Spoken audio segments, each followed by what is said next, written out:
En el capítulo 2 del Génesis, quiero que ustedes noten que ya se comienza a detallar la creación. En el capítulo 1 se describen los 6 días de la creación, bosquejados. Pero en el capítulo 2, el Señor ya no tiene lente general, ocular, macroscópico, sino que ahora agarra Dios un microscopio y comienza a examinar detalladamente lo que Él hizo para nuestro conocimiento.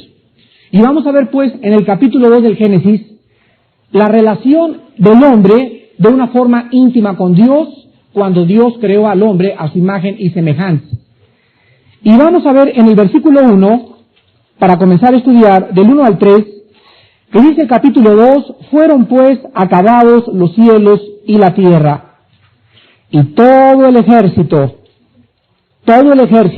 de ellos. Y acabó Dios en el día séptimo la obra que hizo. Y reposó Dios el día séptimo de toda la obra que hizo. Y bendijo Dios al día séptimo y lo santificó, porque en él reposó de toda la obra que había hecho en la creación. Estos son los orígenes de los cielos y de la tierra cuando fueron creados. El día que Jehová Dios hizo la tierra y los cielos, y toda planta del campo antes que fuese en la tierra, y toda hierba del campo antes que naciese. Porque Jehová Dios aún no había hecho llover sobre la tierra, ni había hombre para que labrase la tierra, sino que subía de la tierra un vapor, el cual regaba toda la faz de la tierra. Entonces Jehová Dios formó al hombre del polvo de la tierra, y sopló en su nariz aliento de vida, y fue el hombre un ser viviente. Quiero que veamos en primer lugar en el versículo 1 la palabra acabados, porque este es un término que en esta noche nos va a ayudar para comprobar científicamente el versículo 1 a la luz de la ciencia del siglo XX. Cuando dice la Biblia fueron pues acabados, esta palabra acabados en el original hebreo es la palabra kalá, con K y H al último. Y el significado de esta palabra es un proceso completo, o la terminación total de un proyecto. O sea, que cuando dice la Biblia, fueron pues acabados todos los cielos y toda la tierra, significa lo siguiente, que de ahí en adelante ya no se creó nada. Todo era un proceso después de desintegración, y volvían las plantas a morir, y volvían a nacer otras, volvían los seres humanos, pero en este momento el universo acaba el proceso de integración. Y a la luz de la ciencia, nosotros podemos encontrar que esta frase, vean por ejemplo, se vuelve a repetir en el versículo de Dios, dice, y acabó Dios en el día séptimo.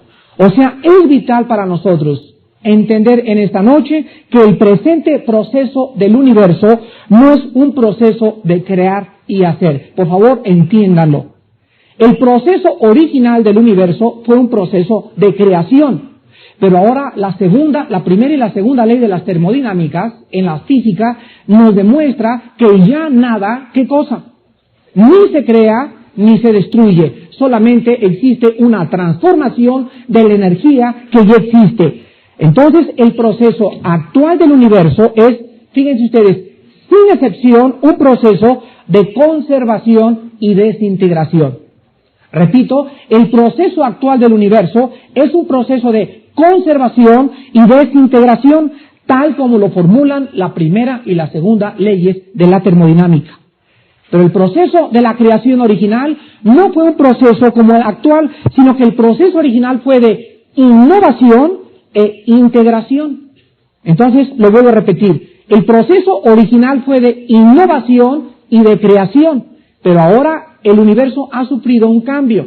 Ahora es un proceso de desintegración y es un proceso totalmente diferente a la innovación, que es un proceso ya no de crear, sino de conservar la energía que ya existe y de desintegrar la energía ya existente. Ahora vean ustedes que científicamente el proceso universal de conservación y desintegración por el cual ahorita se encuentra nuestro universo nunca hubiera podido crear un universo, ni haber producido el universo que tenemos delante de nosotros, porque hubiera necesitado procesos casi infinitos de innovación y de integración para su producción. La ciencia comprueba entonces, 6,000 años después del libro del Génesis, que el capítulo 2 del Génesis, versículo 1 y 2, es científicamente correcto. Ahora bien, en 1 Corintios capítulo 2, que dada esta explicación, tanto científica como teológica de parte de la Biblia, 1 Corintios capítulo 2, si en el proceso original del universo todo creó y ya no existe absolutamente ninguna creación, escuchen muy bien y síganme por favor en esta lógica científica, vuelvo a repetir, si en el proceso original del universo todo fue creado, escuchen esto, y nadie estuvo ahí más que Dios, ningún proceso original puede ser descubierto científicamente. Otra vez. Si en el proceso original del universo fue creado y después de la creación ya no ha existido ninguna creación, para que el hombre pueda regresar a los orígenes de la tierra, del mar, de todo lo que existe, no puede usar métodos científicos. Porque no existe ningún método científico que nos pueda decir, jamás ni lo hará tampoco, ni la edad de la tierra, ni de dónde venimos, ni quiénes somos, ni a dónde nos dirigimos. Es imposible poder regresar a los orígenes, porque para que sea científico tiene que haber reproductibilidad. Entonces, si los seres humanos de este planeta quieren dejar de especular y de teorizar y de hipotetizar y saber realmente los orígenes, tenemos que venir a la revelación de la palabra de Dios. Solo la Biblia nos muestra, a la luz de la ciencia del siglo XX, que cada cosa descrita, la ciencia lo comprueba. O sea, la ciencia solamente prueba que la Biblia tiene razón. Y si queremos nosotros saber algo acerca de los orígenes, dice en 1 Corintios 2, del 9 al 12, antes bien como está escrito, cosas que ojo no vio. O sea, nadie vio cuando Dios creó el universo. ¿O hay alguien aquí que haya estado ahí? Ni oído oyó, ni han subido en corazón de hombre, son las que Dios ha preparado para los que le aman. Entonces fíjense que cuando un cristiano se convierte, Dios tiene para él un banquete espiritual. Y Dios comienza a revelarle a esa persona nueva, que es hija de él, realmente quién es. Las vendas se le caen y cuando viene a la Biblia se da cuenta que es increíblemente científico la narración bíblica del libro del Génesis. Y el cristiano comienza a sentir tanta paz y tanta consolación y tiene tanta visión y una perspectiva totalmente diferente a la que tenía antes cuando andaba con los gurús, que ahora el cristiano comienza a comprender qué es lo más lógico, lo más racional, lo más coherente que existe, las cosas que Dios tiene escondidas, pero reveladas. ¿A quiénes dice? A los que le aman. Ahora ven ustedes la forma en la que Dios nos comunica todas las cosas que nadie puede obtener o penetrar por medio ni de la investigación científica, ni tampoco de los poderes psíquicos. O sea, hay brujos que quieren penetrar al mundo de lo invisible, al mundo de los orígenes.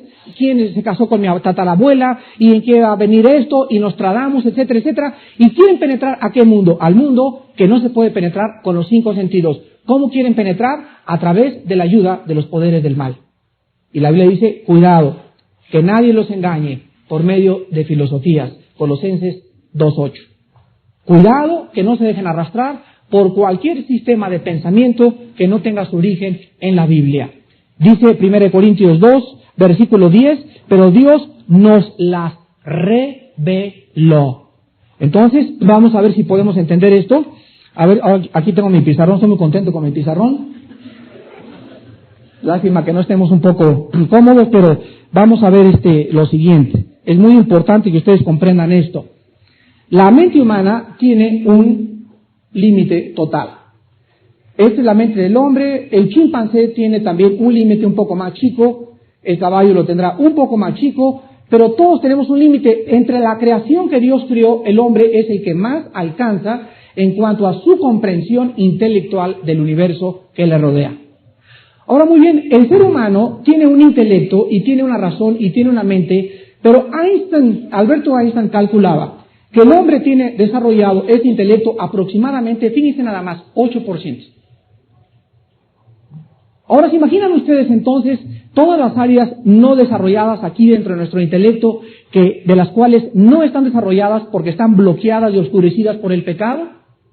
Ahora, si el hombre quiere rebasar ese 8 o 9%, pongan ustedes que alguien llegue al 10%, la humanidad le da el nombre de genio. Eres un genio en la pintura, un genio en las artes, un genio político, etcétera, etcétera.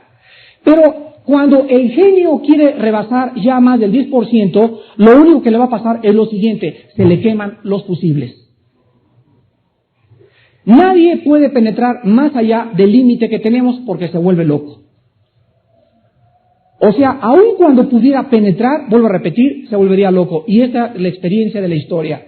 Nietzsche y todos los grandes ateos y personas que han tratado de explicar dentro de su 8% de capacidad intelectual el mundo que va más allá de esto, entonces las personas acaban locas en un psiquiatra o se degeneran moralmente. Entonces dice la Biblia que para rebasar la línea de la inteligencia no se puede usar la razón, sino que es Dios el que nos lo revela. Entonces, todos los secretos que están más allá de la mente, Dios nos las revela. Y cuando Dios envía su Espíritu a mi vida, Dios comienza a revelarme cosas que nunca yo hubiera podido penetrar, ni por el espiritismo, ni meditando en posición de yoga, ni con los gurús, ni en la genética, ni en nada. Porque dice la Biblia aquí en este versículo, Dios nos la reveló a nosotros por el Espíritu. Y dice Gálatas 4:6, por cuanto somos hijos, Dios nos dio su Espíritu. Entonces, todos los cristianos tenemos al Espíritu Santo. Y la presencia del Espíritu Santo en nuestras vidas nos ha hecho ser hijos de Dios. Pero al mismo tiempo, es el Espíritu el que cuando vienes tú a la Biblia, comienza a abrirte el entendimiento, a quitarte las vendas y a explicarte las cosas que ni tus cuñados, ni tus gurús, ni tus maestros, ni los premios Nobel, ni nadie puede penetrar, porque son cosas pertenecientes al Espíritu de Dios, escondidas solamente para los hijos de Dios. Y dice a continuación, porque el Espíritu todo lo escudriña, aún lo profundo de Dios. Porque ¿quién de los hombres sabe las cosas del hombre, sino el Espíritu del hombre que está en él? Esto fue lo que yo traté de decir el sábado en el mensaje del suicidio. El problema del suicidio no está en un nivel intelectual, ni mental, ni emocional. Es un problema mucho más complejo que tiene su origen en el espíritu. El problema que guía a las personas aparentemente a suicidarse es problemas emocionales, decepciones amorosas, presiones del trabajo, desesperación, pero la Biblia nos muestra que hay algo mucho más profundo que se llama pecado. Es la enfermedad que cuando el hombre no encuentra salida, el hombre busca la puerta más fácil, y en este caso es el suicidio. El cristiano no se suicida porque el que habita al abrigo del Altísimo morará bajo la sombra del Omnipotente. Y estamos desesperados y vendrá la noticia y se fue tu novio y te pasó esto, pero nunca angustiados. ¿Por qué? Porque ahora la vida de Jesús nos da esa fuerza sobrenatural para enfrentar problemas sobrenaturales. Regresamos a Génesis. Y es importante que ustedes comprendan esto, porque cualquier cosa que queramos saber acerca del origen de la creación, solo lo vamos a poder obtener por medio de, repito, revelación divina. Ahora Dios dice aquí en el versículo 1 también, en el capítulo 2 del Génesis, que no solamente acabó los cielos y la tierra, sino que dice algo que me ha traído a mí en jaque durante 2 semanas. Algo precioso. Y dice, y también acabó todo el ejército de ellos. Cuando me puse a investigar la palabra ejército, en el original griego, descubrí que en este ejército se incluía a todos los seres que existen en el universo y que le rinden de una u otra manera un servicio a Dios. En otras palabras, ustedes se han preguntado ¿cuándo fueron creados los ángeles? Nadie en esta noche me puede contestar.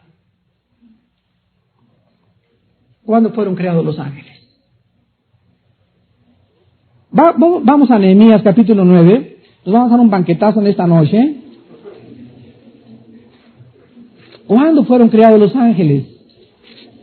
¿El primer día? El segundo, el tercero, a ver, ¿te late? ¿En cuál te late? Nehemías 9, versículo 6. Nehemías 9:6. Dice, tú solo eres Jehová. Tú hiciste los cielos y los cielos de los cielos, ¿con qué? Con todo su ejército, la tierra y todo lo que está en ella, los mares y todo lo que hay en ellos. Y tú vivificas, fíjense ustedes, todas estas cosas, y los ejércitos de los cielos te adoran. Ahora ven ustedes Primera de Reyes capítulo 22. Está antes de Nehemías. Primera de Reyes capítulo 22. Vean ustedes en todos estos pasajes tan hermosos, de qué forma la Biblia nos muestra que el ser humano no está solo. Lástima que crean que son ovnis. No son ovnis ni marcianos. Primera de Reyes 22, versículo 19. Entonces él dijo, oye pues palabra de Jehová.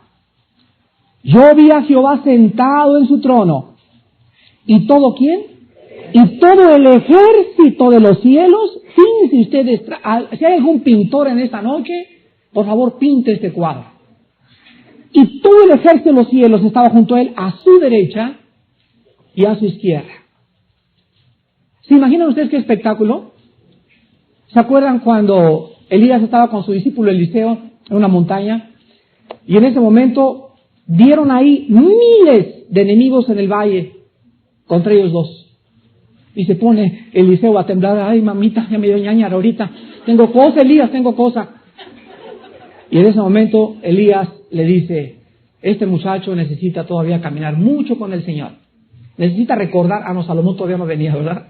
Pero no, si Salomón dice, no con espada, perdón, Ezequiel no con espada ni con ejército. Luego Salomón dice, el caballo se alista para la batalla, pero Jehová es la victoria. Entonces Elías le dice a Dios, Señor, ábrele los ojos. Y en ese momento Eliseo abre los ojos y ve alrededor de toda la montaña un ejército de ángeles listos para pelear en contra de ese ejército. O sea, la pelea no era de Elías y Eliseo, sino entre los poderes del bien y los poderes del mal. Jehová va delante de ustedes, de Él es la batalla, dice el Señor. ¿Cuál es nuestra única misión? Sujetarnos a Él y dejarlo a Él pelear nuestras batallas. Tenemos todos nosotros muchos enemigos, ¿no es cierto? Si tú quieres pelear con ellos, no vas a poder. Pero dice la Biblia, echando nuestra ansiedad sobre Él, porque Él tiene cuidado de nosotros. Todos nosotros tenemos hijos con problemas. Nosotros no los vamos a poder más que darles un ejemplo, pero Jehová los va a salvar. Entonces es maravilloso, como dice la Biblia, que Dios tiene millones de millones de millones de millones de millones de ángeles. Y dice la Biblia en Hebreos 1 que los ángeles fueron creados, escúchenme muy bien, para ayudarnos a los cristianos. Hay un mensaje que grabé en un desayuno el año pasado que se llama Los Ángeles y la Biblia, y ahí hablamos claramente de lo que hacen los ángeles con más detalle. Pero veamos ahora Colosenses 1:16 en el Nuevo Testamento. Colosenses 1:16. Y vamos a ver aquí que los ángeles no son dioses. Ellos también fueron creados. Dice en Colosenses 1:16, porque en Él fueron creadas todas las cosas, las que hay en los cielos y las que hay en la tierra, visibles e invisibles, sean tronos, sean dominios, sean principados, sean potestades. Todo fue creado por medio de Él y para Él. Ahora, la creación de los ángeles no se menciona en qué día tuvo lugar, pero sin embargo, hay dos datos muy importantes que en esta noche les voy a dar y se encuentran en el libro de Job. En el libro de Job vamos a encontrar nosotros un poco de luz acerca de en qué día fueron creados los ángeles. Porque, repito, en el capítulo 1 del Génesis no se dice en qué día fueron creados. Dice en Job capítulo 38, Job capítulo 38, versículo 7,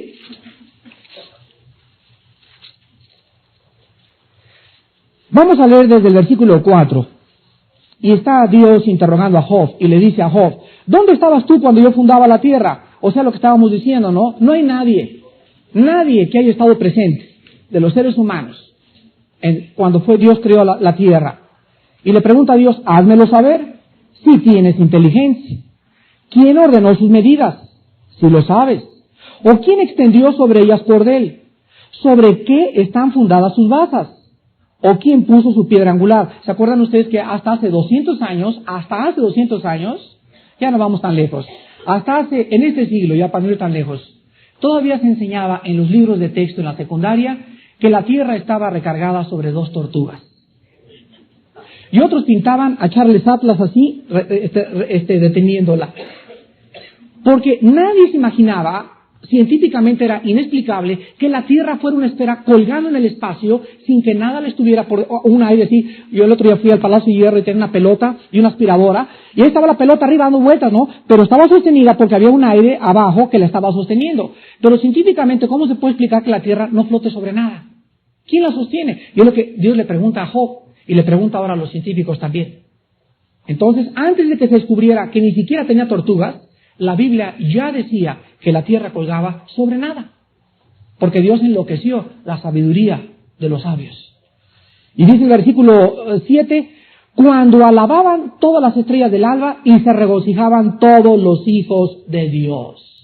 Aquí en este momento, acuérdense que a los hijos de Dios se les llama así en el Nuevo Testamento a los ángeles caídos. Entonces Job nos dice que cuando Dios estaba creando, había alguien que estaban unas carcajadas tremendas, qué maravilloso, y de repente hace el sol y toda esa masa incandescente, los hijos de Dios y los ángeles estaban regocijando, era un banquete el estar viendo todo lo que Dios estaba haciendo.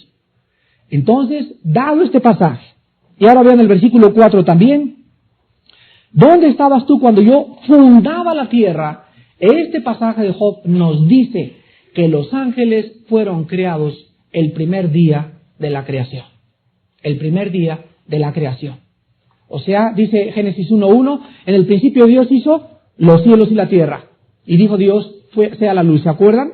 Entonces, cuando Dios en el primer día energetizó el planeta Tierra por medio del espectro electromagnético que ya estudiamos, la Biblia dice en Job que había alguien que él había creado para que tuviera él un espectáculo y algo que pudieran realmente regocijarse en aquello que él estaba haciendo. Y estos eran los ángeles antes de su caída. Antes de su caída. Ahora, nosotros vamos a regresar al Génesis y vamos a ver en el versículo 2 y 3 lo siguiente. Antes de leer el versículo 2 y 3, creo que ya puedes contestarle a tu profesor acerca de los ovnis.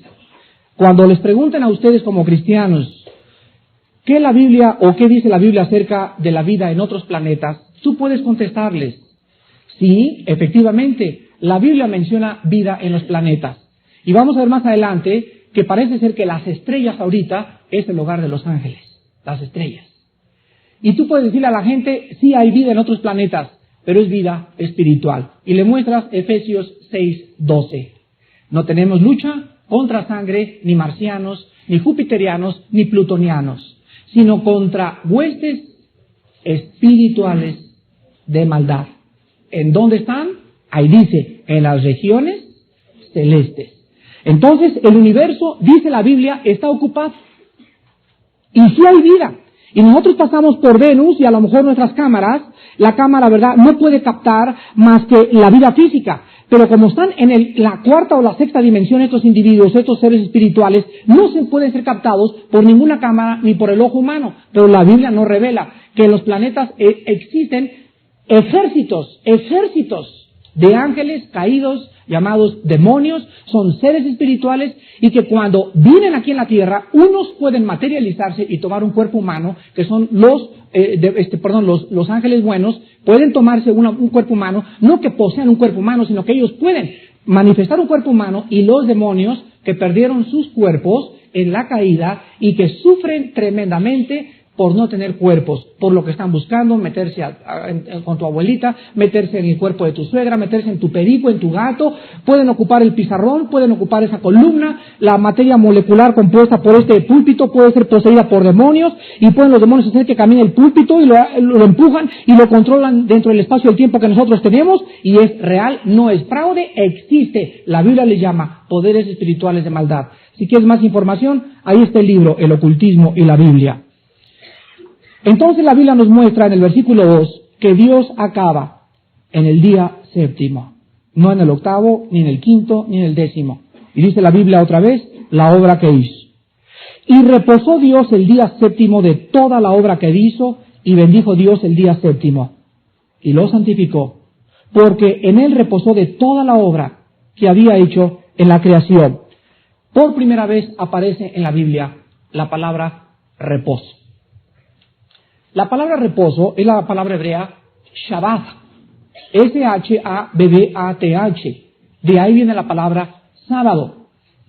Entonces la palabra sábado o la palabra Shabbat en el hebreo significa literalmente día de descanso o cesación de las labores. ¿Saben ustedes que los historiadores están perplejos todavía ante el origen de la semana de 7 días? Avítales ese torito mañana a tu maestro de historia. Maestro, le doy de aquí a 1990. Ya, para ser bondadoso con usted. Y váyase, maestro, váyase a todas las librerías del mundo. Y trate usted de investigar dónde se originó la semana de 7 días. Y ningún historiador lo sabe. Pero nosotros en esta noche sabemos que la semana de 7 días fue creada ni más ni menos por aquel que nos creó a su imagen y semejanza.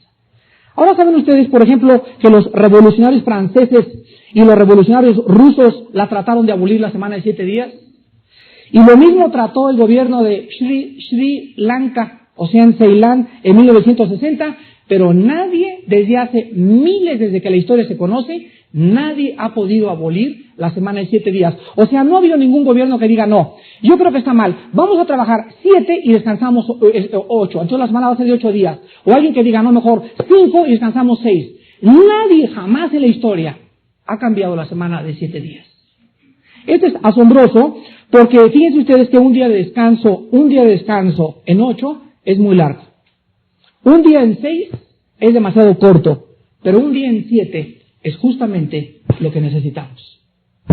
Solo Dios sabía que nosotros necesitábamos, dale, te levantas en la mañana y las 8 horas y regresas. Hay unos que son un poquito más burritos, por ahí trabajan 15, 16 horas, etcétera, y otros no, pues aquí en mi casa yo tengo que comprar mi condominio en el Pedregal, y se matan de las 8 a las 10 y pagaron el precio, van al hospital dentro de 5 años y los enterraron, y tú sabes que ni sus hijos pudieron disfrutar lo que ganaron. Y quiero comenzar, antes de seguir más adelante, quiero tratar de comenzar a penetrar en las mentes de ustedes, para que ustedes vean, esto me ha asombrado, ahora que estoy profundizando el Génesis, que Dios, dice la Biblia, lo santificó este día. Escúchenme esto, es lo primero que aparece en la Biblia santificado. Es lo primero que en la Biblia aparece santificado y bendecido. Dios por primera vez bendice un día de toda la creación y nos entrega a nosotros ese día para que ese día para nosotros también sea bendito y santo, muy especial. Quiero continuar diciéndoles a ustedes lo siguiente. Hay 3 principios para haber instituido el día de reposo. 3 principios bíblicos fundamentales. El primero, la principal idea detrás del día de reposo es doble. En primer lugar es cesar de trabajar, y en segundo lugar es satisfacción después del trabajo, o sea, descansar. Vean Hebreos capítulo 4.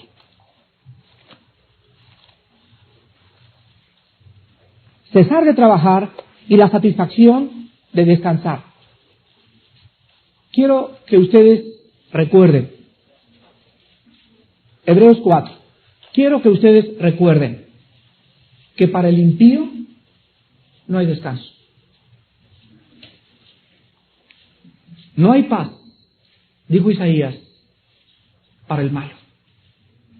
Entonces los no cristianos, aunque tienen el domingo, no descansan.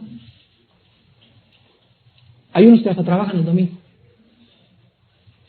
¿Y saben ustedes por qué? Porque para poder descansar, después de 6 días, se necesita una bendición muy especial de Dios en tu vida.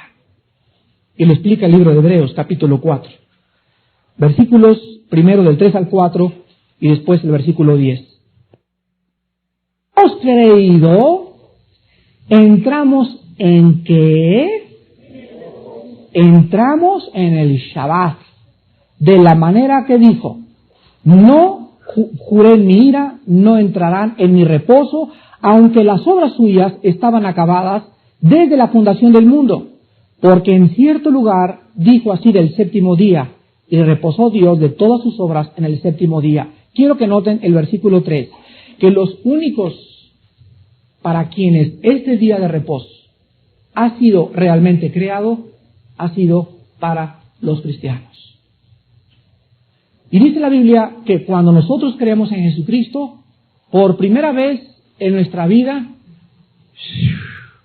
qué mochilota traía cargada de pecados y de todo, y cuando recibes a Jesucristo, lo que haces es esto, quitarte la mochila de pecado que traías y decirle, Señor, ahí te va, y en ese momento, ¿qué cosa?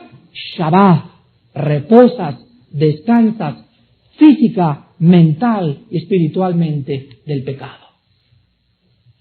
Levante la mano, ¿cuántos han visto la película El progreso del peregrino? Los que no la han visto, réntenla, la rentan en Cabe, no vayan a Videocentro, por favor. En Cabe, películas cristianas y videos, ahí la rentan. José Luis Alcaraz tiene la dirección, réntanla y véanla, porque es una maravilla acerca de lo que es la vida cristiana. Y ahí se va el peregrino, ¿verdad? Con su mochilota, cargue y cargue, y hasta que no va y la deja en la cruz, no puede descansar. Y luego también se refleja ahí al cristiano que ya Cristo le perdonó y ya le quitó la mochila, y hay cristianos que regresan a la cruz y le quitan la mochila a Cristo y se la vuelven a poner otra vez. O sea, cristianos que no han aprendido a ¿qué? A confesar el pecado. Entonces no les han enseñado que cuando alguno hubiere pecado, abogado tenemos para con el Padre ya. Ya lo único que tienes que llegar hoy en la noche, Padre, ay Señor, perdóname Señor, estoy arrepentido sinceramente, ayúdame a vencer esta tentación, quítame esta mujer de mi vida, quítame estos amigos, etcétera, etcétera, pero acuéstate otra vez y, pero por favor, no te acuestes con la mochila. Porque va a estar tremendo de veras tu vida. Y dice el versículo 10 de Hebreos 4 también, porque el que ha entrado en su reposo, también ha reposado de sus obras, como Dios de las suyas. Qué lástima que en esta noche pudieras llamarte cristiano y llegaras a tu casa, y el plano, lo tengo que entregar mañana, y el plano, un café vieja, por favor, y la 1 de la mañana, viejita, acuéstate, cállese la boca, acuéstate. Y te llamas cristiano. Hay que leerle Mateo 6. Vamos a Mateo 6. Ay, hermanitos, hay cada hermanito. Dice Mateo 6, Cristo lo mismo que estábamos hablando, versículo del 31 al 34. ¿Qué? O sea, el afanarse es todo lo contrario a reposar y a descansar. Aquí, dice yo que me acueste así, que me desabroche la camisa, y así que el sol me dé y me queme, y esté así. No está diciendo eso. Porque el que no trabaje, también dice que no coma, ¿verdad? Entonces, Dios quiere que tengamos un equilibrio. Muy bien, preocúpate, ya fuiste en la mañana y metiste solicitudes a tu trabajo, pero nunca tengas nada en tu vida que se convierta en un afán. La palabra afán es muy importante, porque es la palabra griega medima, y significa presión. O sea, nunca te sientas en tu vida cristiana así, encajonado de que de aquí ahora sí no hay puerta. ¿Qué pasó? Confiad en el Señor, porque en Él está la fortaleza de los siglos. Estamos atribulados en todos, pero no angustiados, en apuros, mas no desesperados, perseguidos, mas no desamparados, derribados, mas no destruidos. ¿Quién nos separará del amor de Cristo? Dichoso y bienaventurado el hombre que en Él confía. Entonces dice Cristo, No os afanéis pues diciendo, a ver, ¿en dónde está el afán? ¿Qué comeremos? ¿Qué beberemos o qué vestiremos? Cristo penetra en lo profundo del ser humano y nos dice que el afán del hombre se concentra en 3 áreas. En el área de la comida, en el área del vestido. ¿Y qué vestido me pondré para la boda del sábado? Y no tengo, y cómprame uno. Pues ponte el de China poblana que te pusiste hace 15 días y ya, hombre. Ay, pues ¿qué quiere llevar un vestido que nadie me ha visto? ¿Y qué que te lo hayan visto? No seas presumida ni vanidosa. Ahí estás afanándote ya. No te lo compres. Punto, vete con las garras que tienes y ya se acabó. Entonces, que no haya nunca nosotros ese y mañana veremos o comeremos o qué vestiremos. Dice el versículo 32, ¿por qué? Porque los gentiles, o sea, los no cristianos, buscan, o sea, hoy en día están pensando en esto, todas estas cosas. Pero vuestro Padre Celestial sabe que vas a ir a la boda el sábado. Y a lo mejor si no le da a tu marido para el vestido es porque te quiere humillar y que te vean como un retrato desde hace 3 bodas con el mismo vestido. Pero no te afanes, no te afanes. Y dice el versículo 33, mas buscado sea no la comida ni el vestido ni el dinero, busquen ustedes qué cosa, otra cosa, lo opuesto, lo diametralmente opuesto, el reino de Dios y su justicia, y el vestido a lo mejor, mañana lo tendrás. Y dice el versículo 34, así que no os afanéis por el día de mañana. El otro día una pareja, mi hijo Armando, ¿tú crees que quiera Dios que tengamos 3 o 4 hijos? Le pregunté, ¿cuántos tienen? Me dice, ninguno. Le digo, hermana, cuando venga el segundo y el tercero, ya piensas en eso. Entonces así somos, ¿verdad? Y me habla mi hijita hace 15 días, papito, tú sabes, me quiero quedar, ¿a qué escuela? Hijita, léete Mateo 6 del 31 al 34 y acuérdate que cuando llegue el momento, Dios proveerá. Ahorita estudia, entrégale tu vida, sé fiel y deja que Él día a día nos esté llenando la hoja de instrucciones firmada por Él. Pero por favor, no se afanen, porque cada día, dice Cristo, basta cada día su propio mal. O sea, ya bastante hemos tenido en este día, ¿no? O ya muchos llegan aquí el lunes a los hermanos y los veo con la cara así, ya que cuando puedo aquí la cabeza por acá, el metro se bajaron, los corretearon. Y agréguenle a ustedes todavía que estén preocupándose por la semana que entra y ni la muela. Basta cada día sofá. Entonces, Dios quiere que entendamos esto. Él sabe que mi hija está mal, Él sabe que mi hijo está mal, Él sabe que no tengo coche, Él sabe que no tengo trabajo. ¿Ustedes creen que no lo sabe? O por ahí llega Gabriel, oye señor, fíjate que a Celedonio se le ponchó la llanta y, oye, ¿por qué no? Bueno, ¿no está el servicio de comunicaciones aquí en el cielo? ¿Que no hay telegramas aquí o nada? Ni los ángeles que están a la derecha ni a la izquierda pueden hacer nada sin su voluntad. ¿Cuánto más a nosotros que entregó a su Hijo por nuestra causa? Hombres de poca fe. Regresamos a Génesis. Entonces, el primer principio detrás del día de reposo es que comprendamos esto. Hay personas que dicen, bueno, es que el día de reposo pertenece a la ley. Escuchen esto muy bien, ustedes que están en los seminarios teológicos. El día de reposo se dio antes de la ley. Es pre-mosaico. Entonces, no es de la ley el día de reposo. El día de reposo se instituyó desde el momento de la creación.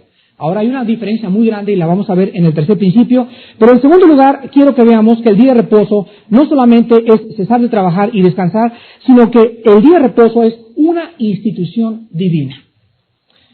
Divina. O sea, por primera vez Dios santifica algo. Y escuchen la palabra que se usó aquí en el versículo 2. Y acabó Dios, el versículo 3, y bendijo Dios el día séptimo y lo santificó. Esta palabra es la palabra hebrea Kadash, con Q, así como suena, quítale la U en medio, es Q-A-D-A-S-H, Kadash, y significa lo siguiente. La palabra Kadash o santificar en todo el Antiguo Testamento significa separar o ser puesto aparte para el servicio exclusivo de Dios. Algo o alguien limpio que se consagra a Dios. Si ustedes leen el libro de Éxodo, ustedes van a encontrar lo siguiente. Dios había diseñado el tabernáculo y les dice a los sacerdotes, miren ustedes, así va a ser el tabernáculo, y van a poner esta hoja en el tabernáculo. En el momento en que esta hoja era puesta en el tabernáculo, esta hoja era, ahí está el tabernáculo, en ese momento la hoja era santificada. Entonces van a ver ustedes en el Antiguo Testamento que se santificaban cosas también. ¿Qué significa? ¿Que será santa esta hoja o tendrá vida o qué? No significa que ha sido esa hoja puesta aparte para el servicio exclusivo de Dios. Y de ahí en adelante nadie podía tocar esa hoja más que los sacerdotes levitas, porque era para el uso de Dios. Entonces venía también lo que se llamaba el voto de los nazarenos. La palabra nazareno significa consagrados. Y ahora en el Nuevo Testamento es lo que Dios nos quiere dar a entender con la palabra santo. La palabra santo y viene de la raíz hebrea kadash, y la palabra griega que se usa en el Nuevo Testamento para santo es la palabra agios, con H, agios, y significa lo mismo, separados para el uso exclusivo de Dios. Sean pues ustedes separados para mí, porque yo soy un Dios separado del mal. Entonces, cuando yo entro a una disco, por ejemplo, en ese momento yo estoy mezclando. Dios me ha salvado, entra Jesucristo a mi vida, y ¿qué dice Colosenses? Nos ha trasladado del reino de las tinieblas, nos ha separado y nos ha colocado en el reino admirable de Jesucristo. Este movimiento de las tinieblas a la luz se llama la santidad. Nos ha separado para su uso, y ahora vosotros sois nación santa, separada para mí. Entonces, cuando Dios nos manda a ser santos, nos manda que recordemos siempre que nosotros hemos sido comprados por precio. Y que hay satisfacciones maravillosas si vivimos esta vida de santidad. Y si no veo esas películas, si no tengo esas amigas, y no le entro a la copa con esos cuates, mi vida tiene que estar más y más y más y más separada. De aquí me sacó Dios del mugrero, del hoyo, y Dios hace esto. Dios me dice, Armando, ya tienes 1 año de vida y sigues en el pecado. Sigues con tus mismos cuates. Ay, tienes 3 años de vida y en lugar de que ya estés aquí en el pecado, mira nada más, aquí estás todavía así, montado en el pecado. Entonces el cristiano debe de santificarse, o sea, irse alejando más y más y más y más y más y más.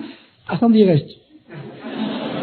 Más y más y más del pecado, y cuando tengas 5 años, estás tan lejos ya del pecado que de veras la fuerza de atracción es como una gravilla del pecado, ya casi no te jala. ¿Por qué? Porque tienes las fuerzas para estar lejos de él, y mientras más lejos, mientras más pruebas venzas, y mientras menos pecado tengas, y mientras más separado estés de las tinieblas, más fuerza tendrás para no ser atraído por el pecado. Entonces, la paz de Dios llenará tu corazón y tendrás ese reposo que Dios quiere que tenga tu alma. Si en esta noche eres cristiano y no tienes en tu vida paz ni reposo, solamente hay una respuesta: pecado en tu vida. Entonces, en segundo lugar, el día de reposo es algo que Dios consagró y especial como un día santo, separado. En tercer lugar, el día de reposo debe ser considerado, escuchen, como un mandamiento permanente. O sea, la institución de este día no está basado en la ley, sino en algo premosaico, y no está limitado solo a los judíos. Pregunta, pero ahora en el Nuevo Testamento la Biblia dice que todos los días son santos. Estás absolutamente en lo cierto. Y así como todos los días debemos reposar de nuestras obras, y todos los días el cristiano tiene que llegar de veras, hermanos, a su casa en la noche. Ay, hubo mucho trabajo, y si vienes muy presionado, híncate junto a tu cama, no prendas ahí la telenovela, híncate, Padre Santo, ya la secretaria esta, qué ondas me tiró, mi jefe ya me quiere correr, mi hijo me encuentro con esta noticia, pero llega cada noche a tu casa y quítate la mochila y entrégasela a él y duerme como un niño.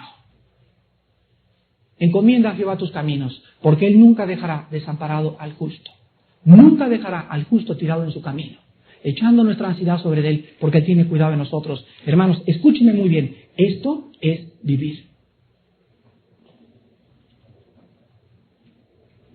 Esto es vivir. Y solamente aquellos que tienen al Espíritu de Dios pueden vivir. Vean Éxodo capítulo 20. Y vean ustedes que cuando Dios le da la ley a los judíos, Éxodo 20, cuando Dios les da la ley a los judíos, no les dice, descansen o guarden el día de reposo. Éxodo 28. ¿Qué dice? Acuérdense, o sea, ya existía. Ya existía. el mandamiento. No forma parte de la ley. Les dice, acuérdense, no les dice, no matarás, no guardarás, 7 días trabajarás, etcétera, etcétera. Les dicen, acuérdense del día de trabajo. O sea, observen que este cuarto mandamiento se menciona como algo que ya existía antes.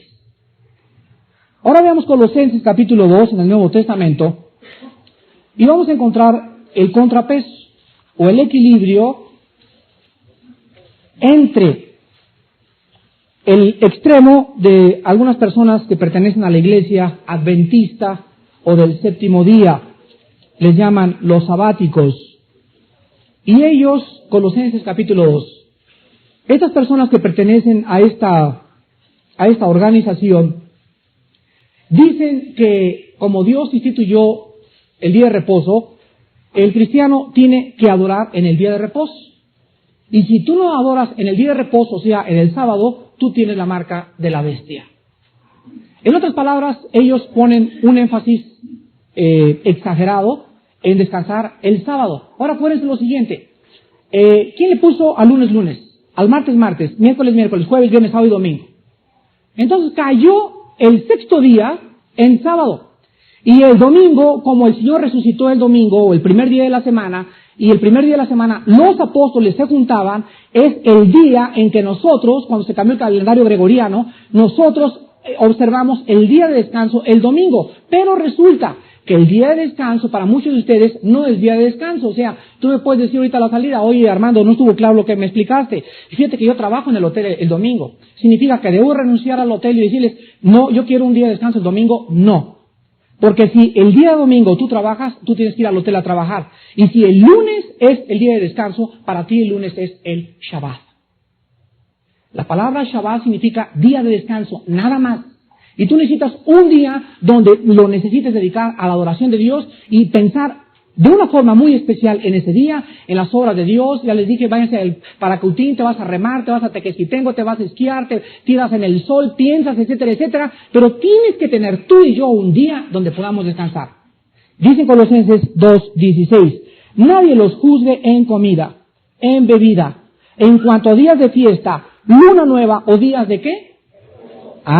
Ya ahora nadie nos puede decir, pues el Shabbat es el domingo, o el Shabbat es el sábado, o el Shabbat es el lunes. Nadie nos puede decir, porque depende de nosotros el día de reposo.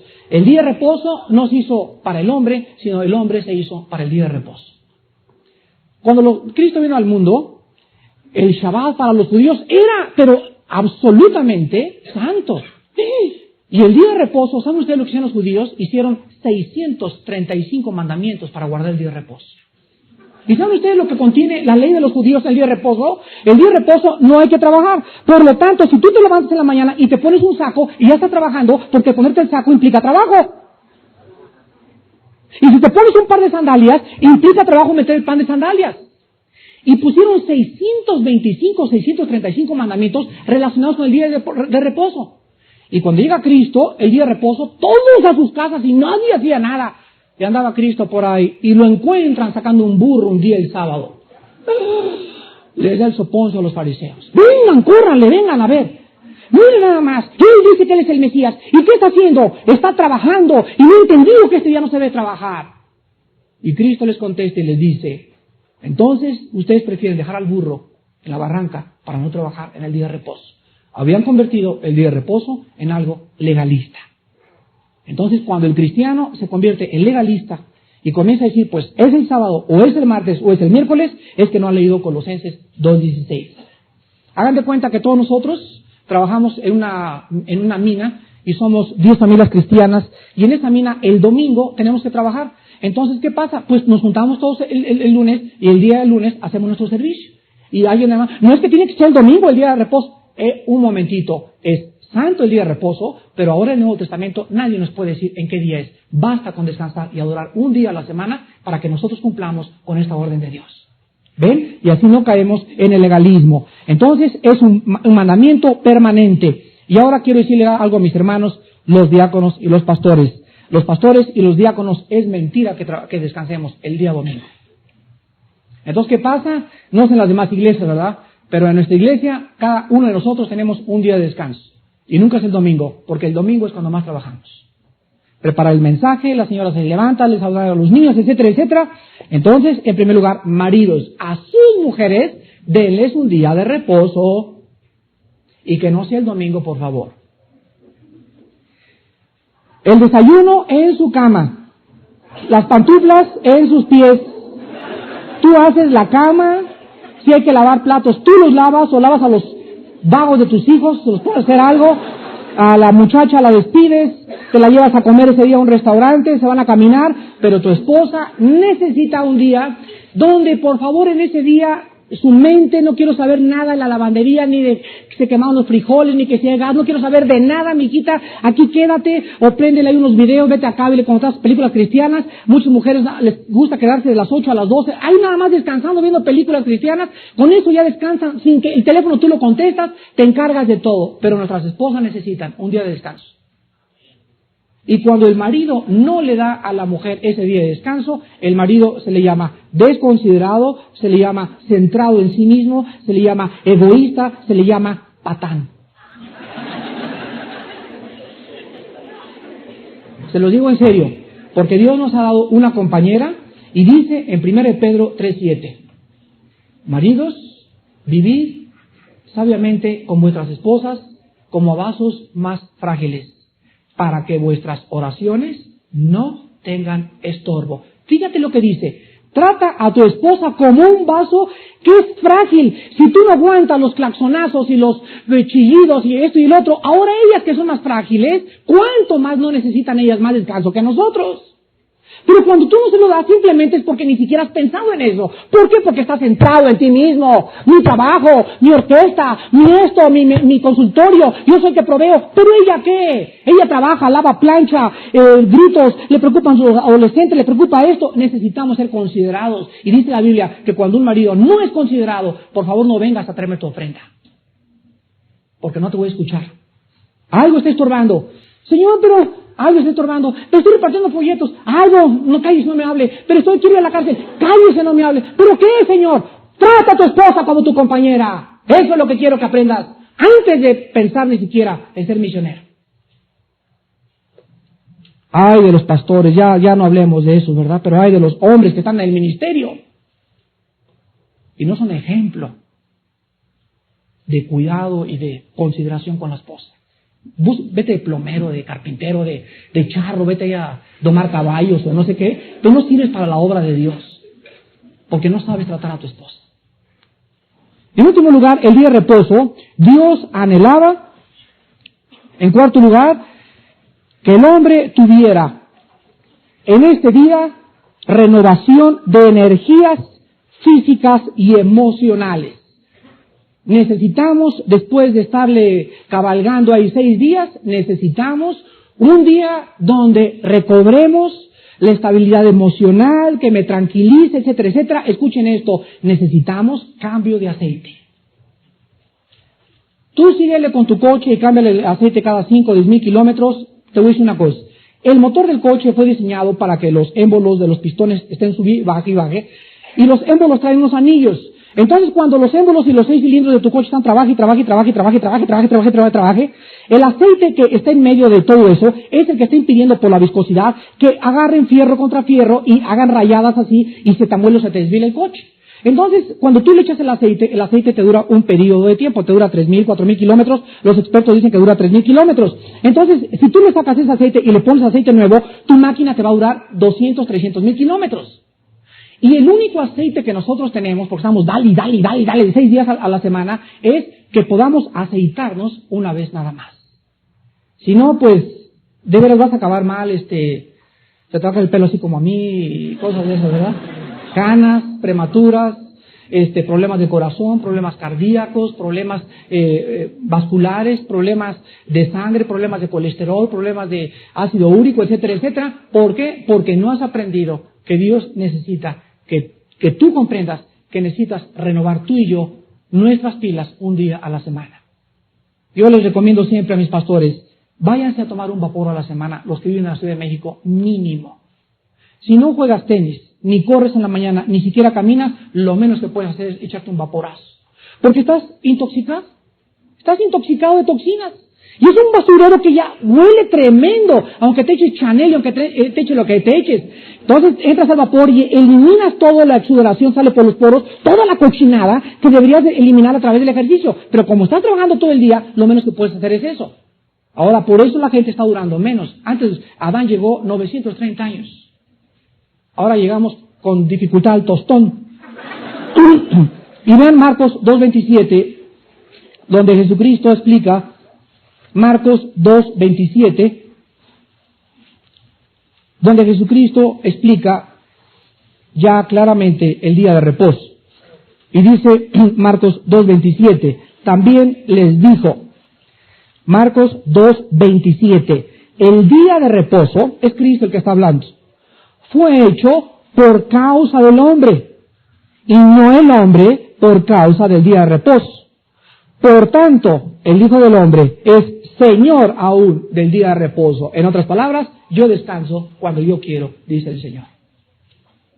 Imagínense al Hijo de Dios venir y encajonarlo, ¿verdad?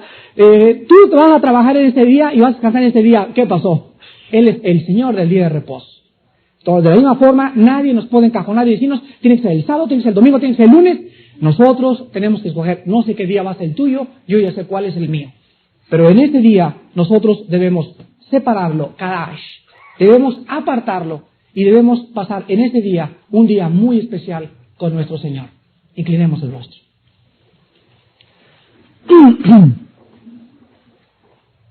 Señor, te damos gracias, porque detrás de cada cosa que tú haces hay un propósito tan profundo y tan maravilloso. Y gracias por poder encontrar y discernir esos propósitos tuyos de una forma sistemática dentro de su contexto bíblico para obtener la explicación. Tu palabra no es de interpretación privada y si nosotros queremos entender una doctrina, tenemos que ver y estudiar lo que toda la Biblia dice respecto a ese punto. Y entonces podemos trazar bien tu palabra de verdad. Gracias, Padre, por mostrarnos que desde el principio de la creación, tú diseñaste no un Cadillac, ni un Rolls Royce, ni un Ferrari, ni un Testarossa, ni un Lamborghini. Diseñaste una máquina mucho más compleja que cualquiera que el hombre pudiera diseñar. Diseñaste al ser humano. Y esta máquina que nosotros somos físicamente, tú la diseñaste para que trabajara 6 días. Y en el 7º día, este ser humano que tú creaste, que somos nosotros, deberíamos de encontrar nuestras energías físicas y emocionales renovadas. Gracias, Padre, porque nuestras energías espirituales todos los días las debemos de renovar al estar contigo en comunión en las mañanas. Pero el cuerpo necesita 8 horas de dormir. Y el cuerpo necesita 24 horas, una vez cada 6 días, de absoluto descanso, psicológico, emocional y físico. Padre, ayúdanos a comprender estos detalles que parecen tan imperceptibles, pero que son tan importantes para ti, porque tú has venido para darnos vida y vida en abundancia. Quieres que seamos equilibrados en nuestro descanso, en nuestro trabajo, y que nunca lleguemos a exagerar la nota de querer trabajar más y vivir menos para tener más dinero. Esto sería ambición y avaricia. Gracias, Padre, porque teniendo sustento y abrigo, estemos contentos con eso. Porque los que quieren enriquecerse van a caer en muchas tentaciones y codicias necias y engañosas que los van a hundir en perdición y muchos hasta se van a extraviar de la fe en Cristo. Padre, danos tu sabiduría para vivir diariamente conforme a nuestro tiempo y a los días tan cortos que nos has dado y a traer cada día sabiduría a nuestros corazones. Padre, enséñanos a vivir y a vivir para ti. En esta noche, ¿cuántas personas han venido no solamente sin este descanso físico, sino también con una carga muy grande en tu vida de pecado? Cristo dijo, vengan a mí, todos ustedes, los que están cargados con esa mochilota que traes de pecado y cansado. Y yo, dice Cristo, te daré descanso para tu alma. ¿Cuántos de ustedes es por primera vez que escuchan este mensaje y quisieran en este momento experimentar el reposo diario espiritual de ser hijo de Dios? Ese levantarse y saber que todos nuestros caminos están delante de Él. Él tiene cuidado de nosotros y de saber que nunca, nunca, nunca nos va a abandonar. Padre, qué maravilloso es este pensamiento estoy con ustedes todos los días, las 24 horas diarias, hasta el fin del mundo. Gracias, Padre, porque tú solo eres suficiente para todas nuestras necesidades, físicas, emocionales y espirituales, y bienaventurados y dichosos los que confían en ti. Las personas que en este momento quisieran por primera vez aceptar a Jesucristo y venir a ese descanso que Él tiene para ti desde hace tanto tiempo, experiméntalo en este momento. Arrepiéntete de tus pecados con todo tu corazón en este momento. Cree en Él como el Cristo, el Hijo del Dios viviente, y pídele en este momento que traiga ese descanso que tu alma desde hace tanto tiempo ha necesitado.